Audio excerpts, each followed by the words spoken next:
pasien, meminimalkan rasa malu, bukan judgement gitu ya, sehingga itu akan meng-encourage atau mendorong pasien tidak malu, merasa nyaman ya, mungkin enak gitu ya, kita sebagai temannya untuk diskusi tentang disfungsi ereksi. Jadi adalah development of trusting relationship gitu ya. Karena apa? Akhirnya kita akan memperoleh data-data histori pasien ini yang bisa kita gunakan untuk mereferkan pasien kepada teman-teman androlog.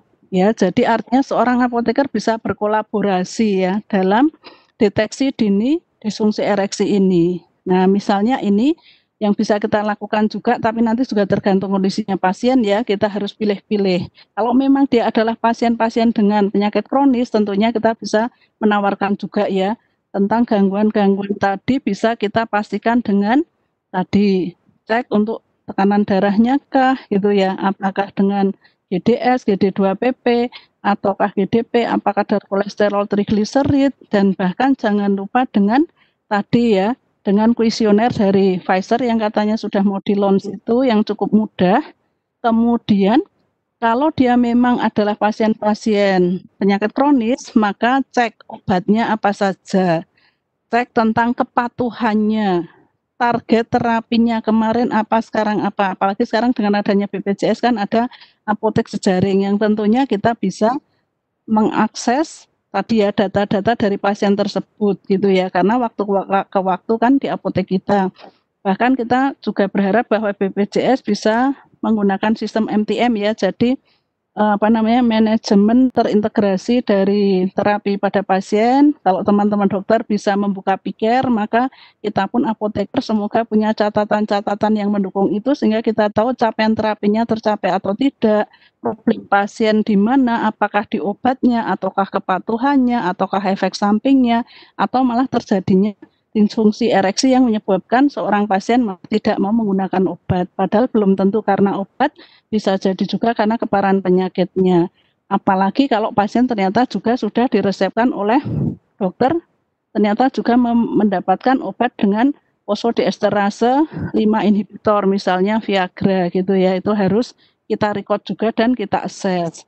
Maka tadi pastikan bahwa obat yang diperoleh itu legal dari apotek, kemudian bagaimana tadi kita membantu pasien lifestyle tidak pernah dilupakan karena ini adalah penyakit-penyakit kronis. Kemudian konseling pasien jika dia datang sendiri, kalau dengan pasangannya akan jauh lebih baik lagi.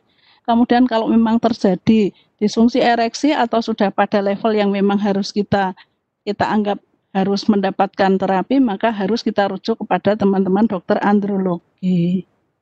Maka tipsnya apa tadi? Apoteker lebih baik yang memulai. Caranya memulai harus sangat smooth ya. Kemudian harus di ruang khusus ya, kita tawarkan mari kita ke ruang khusus, ruang konseling.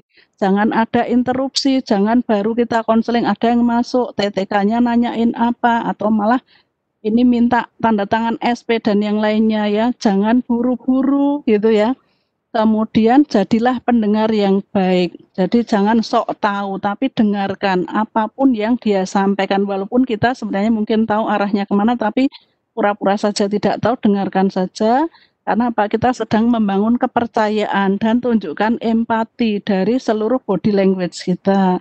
Kemudian tentu saja berikan kesempatan pasien tidak hanya menceritakan, mendeskripsikan, tetapi dia juga boleh bertanya kepada kita, bahkan boleh berpendapat. Artinya kita adalah balance gitu ya, sebagai teman untuk diskusi atau sharing itu adalah balance. Tidak ada yang merasa posisinya lebih tinggi, apalagi apoteker merasa lebih tahu gitu ya, karena yang mengalami kan pasien. Kemudian pastikan ya bahwa kita optimis kondisi pasien bisa diobati ya.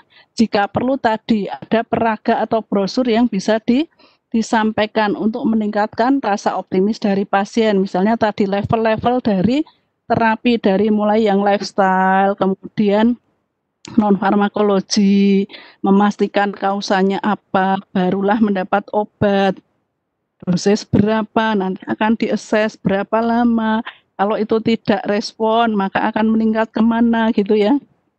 Jadi bisa kita berikan peraga atau brosur yang memang akan memudahkan pasien untuk membayangkan, tidak merasa takut, tetapi pasien bisa menyerap dengan baik. Bahkan bisa jadi berikan nomor kita untuk kalau pasien ingin menanyakan apa lagi atau sesuatu yang memang harus dipastikan. Nah, ini juga ya, yang penting lagi adalah tadi, kita dalam berkomunikasi adalah jangan sampai sifatnya adalah kita judgement atau mengancam kondisi pasien gitu ya, tetapi ini adalah diskusi yang balance. Maka di sini ada beberapa contoh dari ini ya, dari sebuah publikasi ini, bagaimana kita bertanya. Jadi bertanyanya sudah sangat apa ya, mungkin kalau di dalam bahasa Inggris ini adalah bahasa Inggris yang sangat halus sekali gitu ya. Nah, nanti akan kita terjemahkan juga ya, mungkin kalau Pfizer menginginkan mungkin nanti kita akan bersama-sama bikinkan gitu ya, bahasanya kayak apa sih gitu ya. Artinya kalau pasien datang dengan kondisi penyakit-penyakit kronis, kemudian membawa resep dari dokter ya, yang itu adalah penyakit kronisnya, maka kita bisa menggunakan yang dua ini. Ya, artinya kita menanyakan tidak secara langsung, bukan langsung, "Wah, Pak, gimana masalah seksualnya?" gitu. "Pak, berani berapa kali sama istrinya?" Bukan seperti itu, tapi ini ya harus dikaitkan dengan penyakitnya. Nah, jadi, kayaknya ini Bapak sudah cukup lama mengalami hipertensi, kemudian terdampak enggak ya Pak dalam berhubungan dengan istrinya misalnya. Jadi seperti itu. Kemudian bisa jadi juga dengan yang tidak secara langsung. Kayaknya tuh beberapa pasien itu ya kalau DM atau HT yang hiperkolesterol misalnya ya, terkait dengan sesuai kondisi pasiennya, bisa kita ganti di sini ya. Kayaknya pasien saya itu beberapa yang misalnya hiperkolesterol itu kok mengalami gangguan di ereksi ya, apakah Bapak juga mengalami atau bahkan mungkin malah bukan mengalami itu atau apa ya yang dialami ya Pak, misalnya seperti itu. Jadi memang kita posisinya adalah tadi, digging ya atau menggali, tetapi bukan dengan cara menginvestigasi, tetapi adalah diskusi yang balance. Nah, kalau yang bawah ini yang terkait dengan misalnya memang dia yang sudah mengalami atau yang bukan terkait dengan pengobatan penyakit kronisnya ya, tetapi ini mungkin yang memang datang, kan kadang kita ngalamin ya, di apotek ada yang tahu-tahu minta, "Bu, mau beli apa, pil biru." Wah, kok pinter tahu-tahunya pil biru, kok nggak pil yang pink atau yang apa gitu ya. Jadi ternyata mereka pun sudah sebenarnya tahu gitu ya. Ini bisa menanyakan tentang bagaimana terkait dengan aktivitas seksual, kemudian ini harus berhati-hati kaitkan dengan tadi SHIM-nya seperti apa, atau kalau lebih enak memang dengan SHIM ini ajak di ruang khusus, bahkan kita sampaikan masalahnya apa, apakah memang di ereksinya ataukah malah ejakulasinya, karena pastinya ini akan berbeda nanti terapinya ya, walaupun sama-sama yang menangani adalah teman-teman sejawat kita, dokter-dokter androlog gitu ya.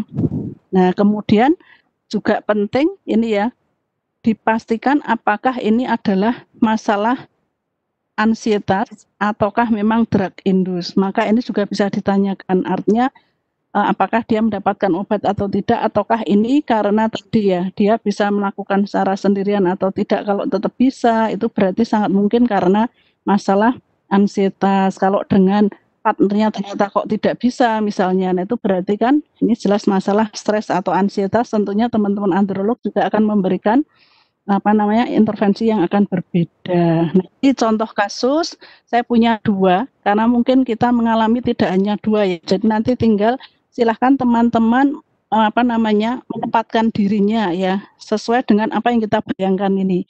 Contoh untuk kasus pertama, ini memang seorang pasien laki-laki usianya masih cukup muda, kemudian datang ke apotek dan memang sengaja ingin membeli pil biru gitu ya. Jarang yang bilang beli Viagra gitu ya, apalagi bilangnya mau beli apa, sildenafil. Wah, kok pinter banget gitu ya, sildenafil sitrat misalnya, enggak lah, pasti pasien itu menggunakan term yang mereka sangat familiar, mau membeli pil biru gitu. Maka kalau memang seperti itu, apa yang dilakukan seorang apoteker? Bayangkan tahapan tadi ya, cycles tadi. Maka ini pasti adalah yang memiliki gangguan seksual itu. Maka adalah dia ke ruang khusus, kita meminta izin apakah berkenan ya untuk ngobrol di ruang konsultasi yang khusus tadi, kemudian bagaimana dengan riwayat kesehatan atau pengobatan karena kita pasti akan menduga ada kaitannya dengan itu. Kemudian menanyakan alasan mengapa membeli